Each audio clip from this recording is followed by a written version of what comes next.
saya Indah Nurjati dengan NIM 253141056 dari kelas 2B PGMI. Dalam video ini saya akan menjelaskan beberapa materi tentang ilmu fikih yang meliputi perbedaan hukum membaca basmalah, ketentuan memandikan dan mengkafani jenazah, indikator harta yang wajib dizakati, syarat wajib haji, serta metode yang digunakan untuk menentukan hukum dalam fatwa MUI.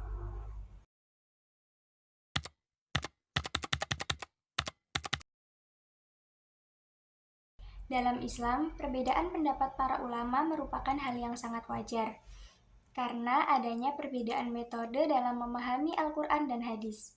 Salah satu contohnya adalah perbedaan pandangan pada mazhab Syafi'i, Hanafi, dan Maliki dalam pembacaan basmalah pada surat Al-Fatihah. Mazhab Syafi'i berpendapat bahwa basmalah merupakan bagian pertama dalam surat Al-Fatihah.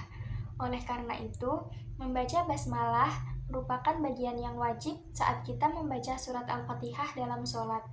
Bahkan pada sholat jahriyah seperti subuh, maghrib, isya, bacaan basmalah tetap dianjurkan dibaca dengan suara yang keras.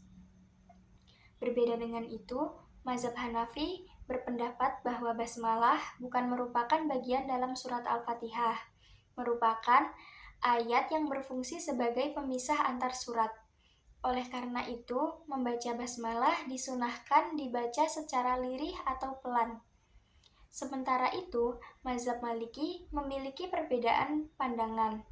Mazhab ini cenderung tidak membaca basmalah secara jahar dalam sholat fardu.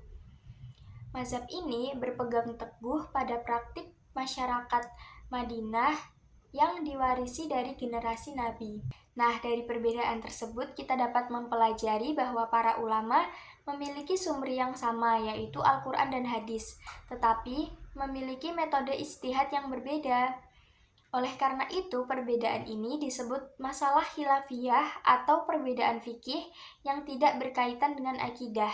Sikap kita sebaiknya saling menghormati dan tidak menyalahkan orang lain yang memiliki perbedaan mazhab dengan kita.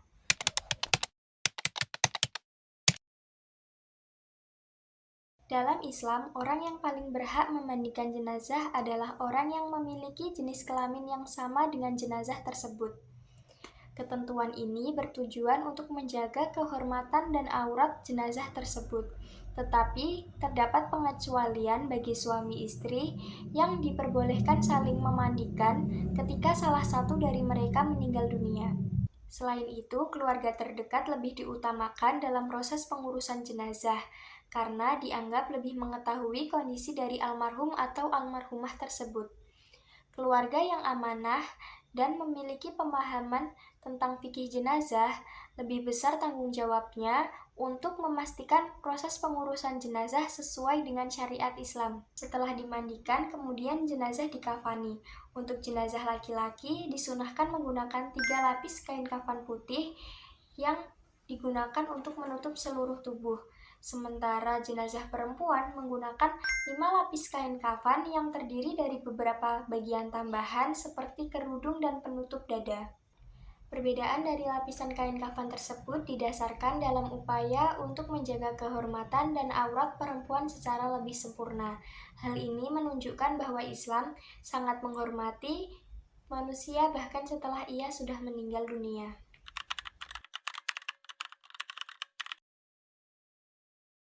Zakat merupakan salah satu rukun Islam yang memiliki fungsi sosial dan ekonomi yang sangat penting. Namun, tidak semua harta wajib dizakati. Ada beberapa syarat yang harus dipenuhi. Syarat yang pertama yaitu kepemilikan penuh atau al-mikah at-tamah. Artinya, harta tersebut sudah sepenuhnya milik seseorang dan dapat digunakan serta dikelola secara bebas. Jika harta tersebut masih dalam sengketa atau belum sepenuhnya milik seseorang, maka harta tersebut belum wajib dizakati. Syarat yang kedua yaitu an-nama, adalah harta yang memiliki potensi berkembang atau memiliki keuntungan. Contohnya, hasil perdagangan, investasi, peternakan, atau tabungan yang dapat bertambah nilainya. Zakat tidak dikenakan dalam kebutuhan pokok sehari-hari, melainkan pada harta yang memiliki nilai ekonomi lebih. Syarat yang ketiga adalah nisab. Nisab adalah batas harta seseorang mengeluarkan zakat. Seperti contoh nisab emas. Nisab emas setara dengan 85 gram emas. Jika harta kita masih di bawah nisab tersebut, maka kita tidak ada kewajiban zakat atas harta tersebut. Hal ini menunjukkan bahwa Islam sangat menerapkan keadilan dan tidak memberatkan umatnya. Selain nisab, zakat mal juga mensyaratkan haul. Haul adalah kepemilikan selama 1 tahun hijriah sejak harta mencapai nisab. Ketentuan ini bertujuan untuk memastikan harta tersebut benar-benar stabil dan berkembang sehingga pemiliknya mampu untuk menunaikan zakat. Nah, melalui zakat, kekayaan dapat didistribusikan kepada masyarakat yang lebih membutuhkan, sehingga tercipta keseimbangan sosial dan kesejahteraan yang merata.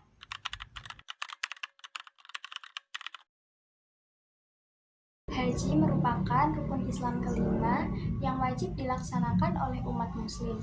Namun, kewajiban tersebut hanya berlaku bagi mereka yang telah memenuhi syarat. Syarat yang pertama yaitu beragama Islam. Kedua, balik atau dewasa menurut syariat. Yang ketiga, berakal sehat sehingga mampu memahami dan melaksanakan ibadah haji dengan baik. Yang keempat, yaitu merdeka, sehingga memiliki kebebasan untuk melaksanakan ibadah tersebut. Selain itu, terdapat syarat yang sangat penting, yaitu istitoah atau kemampuan. Kemampuan ini tidak hanya berarti memiliki uang yang cukup, tetapi mencakup kesehatan fisik dan keamanan dalam perjalanan menuju tanah suci. Kemampuan finansial berarti seseorang telah memiliki biaya yang cukup untuk perjalanan dan kebutuhan selama berhaji tanpa mengabaikan kebutuhan keluarganya.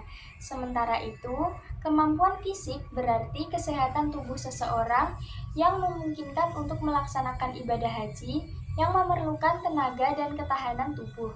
Dengan demikian, seorang muslim baru diwajibkan berhaji apabila seluruh syarat tersebut telah terpenuhi. Jika salah satu syarat tidak terpenuhi atau belum mampu, maka kewajiban tersebut belum dibebankan kepadanya.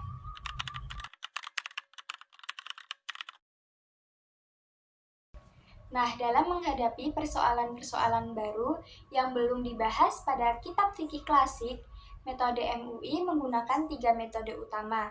Yang pertama, metode tarjihi, yang kedua, metode ilhaqi, dan yang ketiga, metode ijtihad insya'i. Metode tarjihi digunakan ketika terdapat perbedaan pendapat para ulama. Dalam hal ini, para ulama memilih pendapat yang paling kuat dan dianggap paling sesuai dengan kehidupan masyarakat saat ini. Metode ilhaqi digunakan ketika muncul kasus baru yang memiliki kesamaan dengan kasus lama dalam fikih.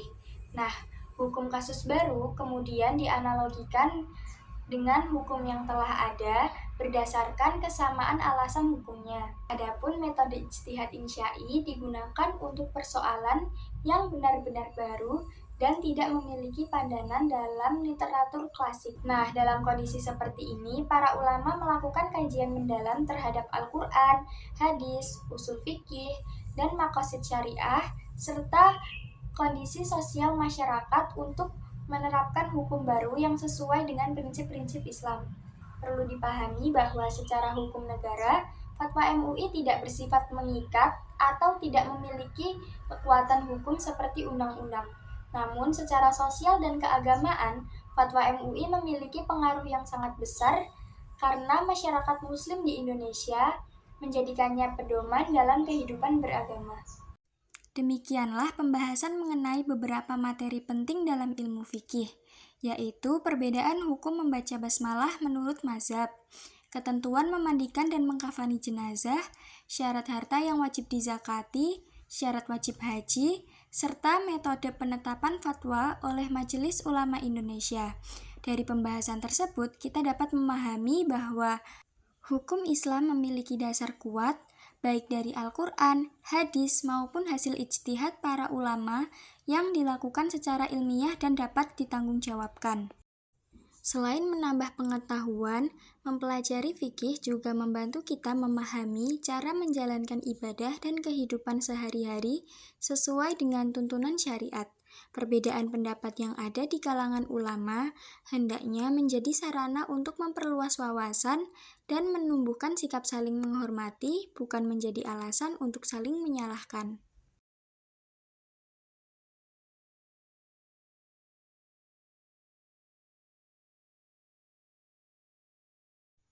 Sebagai generasi Muslim, kita perlu terus belajar, mencari ilmu dari sumber yang terpercaya, serta mengamalkan ilmu yang telah dipelajari dalam kehidupan sehari-hari.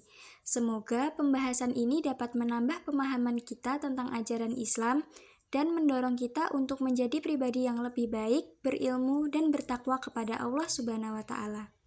Terima kasih atas waktu dan perhatian yang telah diberikan. Mohon maaf apabila terdapat kesalahan dalam penyampaian materi.